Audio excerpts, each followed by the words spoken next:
our Just Cause 4 Spotlight series, where today we'll be taking a look into the new and improved supply drop function. Supply drops, the successor to Just Cause 3's Rebel Drop, allows you to select exactly the vehicle, weapon, or even some cool random items that you want and fly them in via the menu. How's that for same-day delivery? With a whopping total of 104 vehicles, as well as new exotic types that have various functions, transporting yourself around the world has never been more fun. Seriously, just look how many vehicles there are, and this isn't even all of them. It's insane! Or, if combat is more your cup of tea, the various weapons, including the iconic wind gun, are available too. How does a supply drop work? First things first, you're going to need access to these various items in order to drop them, and you can unlock these by completing various game content, operations, quests, performing car or bike stunt rings, or advancing your army of Chaos frontline by liberating regions. Cool, so we've completed this objective, which has popped up with a message here to say that the item reward has been added to the supply drop. Let's go ahead and fly it in.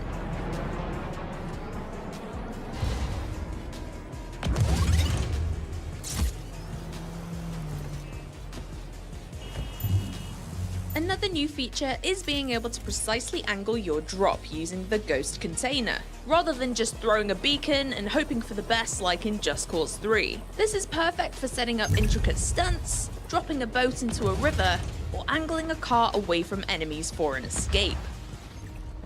Introducing the pilots. There's a total of 7 pilots that Rico can unlock as you progress in achieving Chaos milestones. Fortuna and Bulldog are available immediately. Aragon unlocks at milestone 4, Ballerina at 6, Brujo 9, Yumo 11, and finally Fiera at milestone 14. The more pilots you have, the more frequently you can supply drop items, so it's definitely worth causing chaos. Loadouts. Each pilot has a loadout function similar to the grapple hook, so you can assign certain items to each one. Then, simply quick drop those items in, without having to go back and select them from the menu again. You'll likely start to accumulate certain favourite cars or planes as you play. For example, if Bulldog is our sports car guy, we can assign this vehicle to him, and that's all he will drop. And if we only want Fortuna to drop barrels, she's on it. The quick drop feature speeds up the process immensely and prevents you having to hunt through the many different available items to find your favourites. Let's check out the supply drop in a range of different scenarios. It might be time to make a quick getaway here. Let's supply drop in one of the sports vehicles. In Just Cause 4, the vehicle handling has been majorly overhauled. There's also multiple camera angles and even the addition of a radio, so you can jam along to some authentic South American tunes while speeding through Solis. I'm thinking that conventional weapons aren't quite Just Cause 4 enough in this situation. Let's take out these guys with a giant head instead.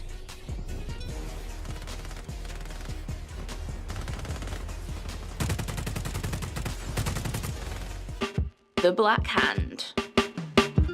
Rico's deadly opponents and biggest challenge so far. They are the Solis private militia, headed up by the ruthless Gabriella.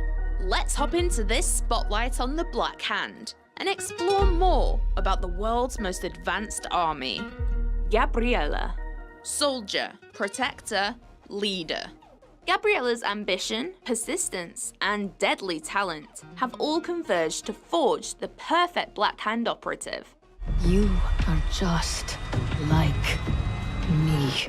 The Black Hand is Gabriella's home and her life, and she'll do everything that she can to protect it. Ghost. Meet the Ghost. Oh, wait, where'd he go? As you can see, or rather not see, the Ghost enemy type has a cloaking ability that renders him almost entirely invisible. You can see how that's a bit of a pickle in combat. How do you kill him if you can't see him? There is, however, a vague rippling effect where the Ghost is, so you can still make out where he is if you focus.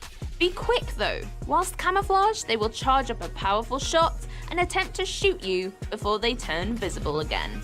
The Ghost is incredibly agile. They'll dart around, slide into cover, roll and evade, so that it's much trickier to pin them down and land a successful shot. His purpose is to flush you out and force you to keep moving. And he does it well. Sniper. Utilizing laser sight, the sniper has pinpoint accuracy and can cause significant damage to Rico from far away. You'll instantly know when snipers are targeting Rico because a red laser will follow him around relentlessly. Tactically, if you whip into your wingsuit, they will have a much harder time tracking your movements. Titan. Titan by name, Titan by nature. Titans do not have weak points and can take a lot of damage thanks to their incredibly resilient armor. I fired 3 consecutive rockets right at him, and he still gets right back up. The main weapon of choice for a Titan is the railgun. They will track and target Rico with a blue laser sight, charge up a shot, and then launch a high-velocity projectile at him, completely blasting him backwards and crunching Rico's health. If your escape plan is to evade into the skies with your trusty parachute and wingsuit, think again. Titans can aim incredibly well, and their success rate with knocking Rico out of the sky with a blast from their railgun is more likely than not. Additionally, they have the ability to charge up a much more powerful red shot that will leave you teetering on the edge of life and death. If they manage to blast you into the path of enemies, you're a goner. If all that wasn't enough to deal with, when initializing combat, the Titan can also launch a protective drone. Talk about a double threat! Grenadier. Operating in the range between privates and snipers, the Grenadier will fire a grenade launcher multiple times towards you. The grenades don't explode upon impact, but have a couple of seconds delay before the blast, allowing for a little bit of time for you to escape before you feel the wrath of the grenades. He's also covered for when you get near him, as he'll switch to a submachine gun for close-range combat. Finally, if and when you do manage to take the Grenadier down, for one last chance at taking you out, they'll drop multiple grenades that explode at once. Even after death, they're still coming for you. Super Elite. This scary-looking dude is immune to all bullet damage and has high defense against explosions, making the Super Elite an enemy that requires full focus and quite some time to defeat. Thinking of using your grappling hook to latch some boosters and blow him away? Well, think again. Super Elites are also exempt from grappling hook attacks. Told you he's scary. Riot Shielder. The Shielder is a predominantly defensive enemy that carries a large riot shield and is equipped with an SMG. Entirely unique to Just Cause, this foe can raise a shield in all angles, rather than only being able to block straight on. They do this to deliberately block wherever Rico is. For example, they'll lift it above their heads when Rico is airborne. Think of them like a tortoise, hiding in their shell. Well, a tortoise that can also shoot at you quite a lot. RPG Unit. The RPG unit was also in Just Cause 3 and has had improvements to make his behaviour more coherent in Just Cause 4. This enemy targets Rico with a green laser to differentiate from the red snipers. You can also telegraph his position after he's fired a rocket, as a smoke trail lingers behind from his location to yours. Even if the rocket itself doesn't hit you, the explosion makes a large damage radius. So whenever you see that green laser, try to grapple or wingsuit out of its path real quickly. Machine Gunner. As we've seen in previous trailers, the secondary fire on this weapon allows him to deploy a stationary shield, crouching to cover behind it. This transforms him into a small target with high damage output. And even if you manage to get up close, he'll reposition himself so that it's difficult for you to gain an opening. Private. These are the most common enemy, and you'll find them pretty much everywhere and anywhere in the world of Solis. Visually, they are without heavy armor, and instead wear standard combat fatigues uniform. Expanding on Just Cause 3, these guys work with a much more professional style, tactical movement, and use of cover. Privates are usually taking the wheel when escorting around their fellow soldiers, and they won't think twice about running Rico over, so watch out for when they're driving. Although privates are relatively easy to dispatch of, be careful not to get swarmed by too many. Elite. The privates also have an evolution, the Elite Soldier. Elites will do more damage with better weapons and have higher health due to being kitted out in thick armor. They use a range of weapons and walk around like they own the place. We've seen the Elite Soldier countless times in numerous trailers before, and you'll be sure to see much more of them in the game. Welcome to Spotlight. This is a video series where we take a closer look into a different aspect of Just Cause 4. If you're looking for fresh information and sneak peeks on gameplay, you have come to the right place. For our first episode, we're focusing on the rich, bustling world of Solis, and the gargantuan biomes, intricate sub-biomes, and of course, extreme weather. It's time to take a tour of the huge world that you'll be exploring as of December 4th. The world of Solis. Taking inspiration from South America, Solis is the most diverse and memorable landscape that Just Cause has ever had.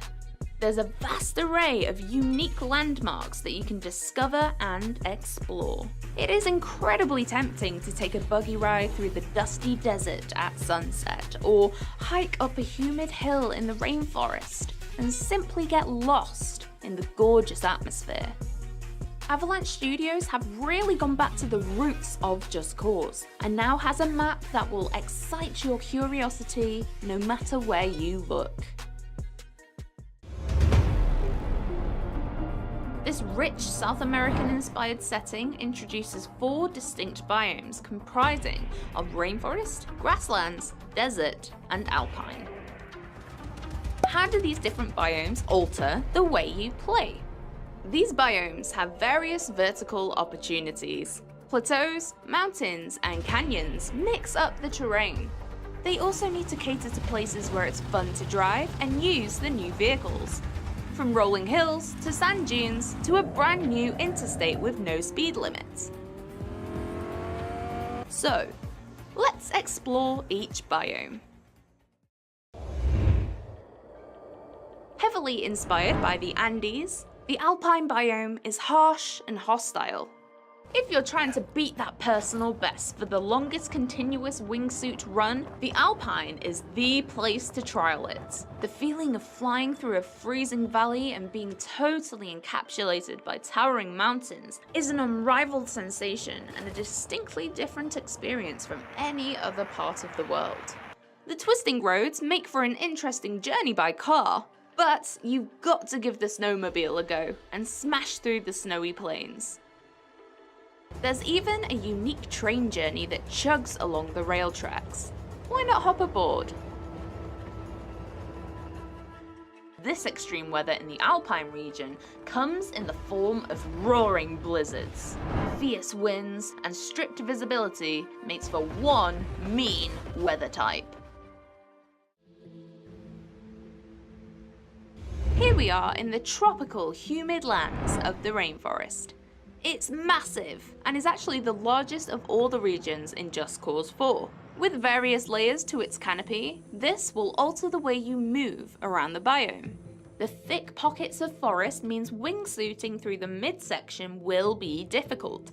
So instead of flying low, stretch up high above the canopy for a more open, easier way to travel. The boundless trees are a great option to use when grappling onto and initially lifting yourself up into the sky.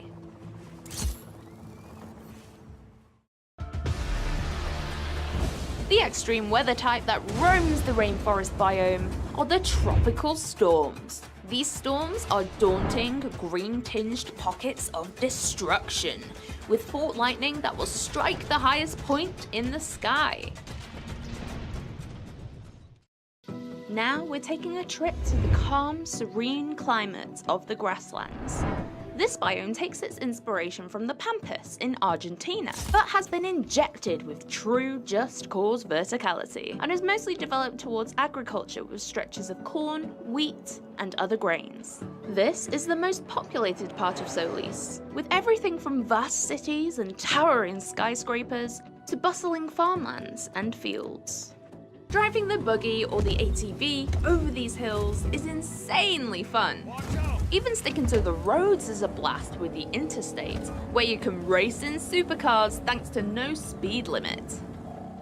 And I hope you're ready to take tons of screenshots, because the vistas from the highlands of the rest of Solis are truly some of the most stunning views in the entire game. You could argue that the extreme weather in the grasslands needs no introduction. One word: tornadoes. The devastating, swirling vortex lives in the valleys and will consume, destroy, and rip up anything in its path.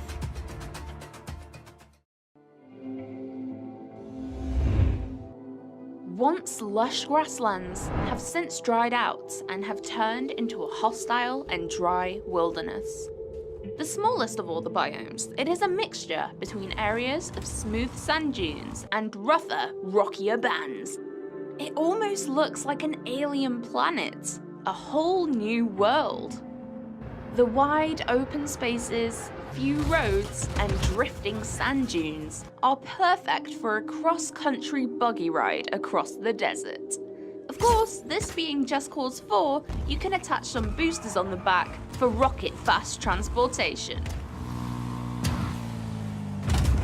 In the desert, we don't need roads, you make your own path.